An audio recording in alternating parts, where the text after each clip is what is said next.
बहुप्रतीक्षित कुलाबा ते SEEPZ metro 3 मार्गिकेच्या पहिल्या टप्प्यातील चाचण्या जवळपास पूर्ण। मार्गिका सुरू करण्यासाठी RDSO कडून होणार तपासणी। नाशिकच्या मालेगावमध्ये अवकाळी पावसाचं थैमान, विजांच्या कडकडाटासह पावसाची जोरदार बॅटिंग। अवकाळी पावसामुळे शेतीचं मोठं नुकसान। मुंबईसह ठाणे, पालघर आणि कोकणातील काही भागांमध्ये पावसाची शक्यता।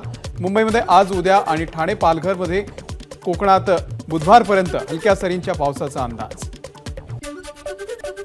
आष्टी तालुक्यातल्या सांगवी आष्टी येथे शेतकऱ्यांच्या केळीची बाग वादळी वाऱ्याने उद्ध्वस्त। लाखो रुपयांचं नुकसान। अधिकारी गावामध्ये येऊन पंचनामे न करता शेतकऱ्यांना उडवाउडवीची उत्तरं देतात, त्यामुळे शेतकरी हताश। 10वी-12वीचा निकाल मे महिन्यामध्येच लागणार असून निकालाच्या तारखा बोर्डाच्या वेबसाईटवरती जाहीर होणार। अन्य माध्यमांमधून फिरणाऱ्या अफवांवरती विश्वास ठेवू नये, राज्य शिक्षण मंडळाचं आवाहन। RTE प्रवेशाची मंगळवार 14 मे पासून नव्यानं प्रवेश प्रक्रिया सुरू होणार। या प्रवेश प्रक्रियेमधून अनुदानित सरकारी शाळा वगळल्या केवळ खासगी शाळांमध्येच प्रवेश केले जाणार, वरिष्ठ अधिकाऱ्यांची माहिती। ओपन डेक पर्यटनासाठीच्या AC डबल डेकर बसची पर्यटकांना आणखी एक प्रतीक्षा करावी लागणार। 4 वेळा निविदा प्रक्रिया राबवून देखील प्रतिसाद बेस्टला मिळत नाही। 10 मे रोजी पुन्हा भाडेतत्वावरती बस घेण्यासाठी निविदा मागवल्या। मुंबई नागपूर या समृद्धी महामार्गाच्या इगतपुरी ते आमणे या शेवटच्या टप्प्याचं 95% काम पूर्ण। ऑगस्ट पासून हा 76 किलोमीटरचा मार्ग प्रवाशांसाठी खुला होणार। धाराशिवमधील तेरखेडा परिसरामध्ये गोपाळवाडी येथील फटाका कंपनी आगीमध्ये जळून खाक, लाखो रुपयांचं नुकसान। भंडारामध्ये पोलीस भरतीची तयारी करणाऱ्या तरुणाचा नदीमध्ये बुडून मृत्यू।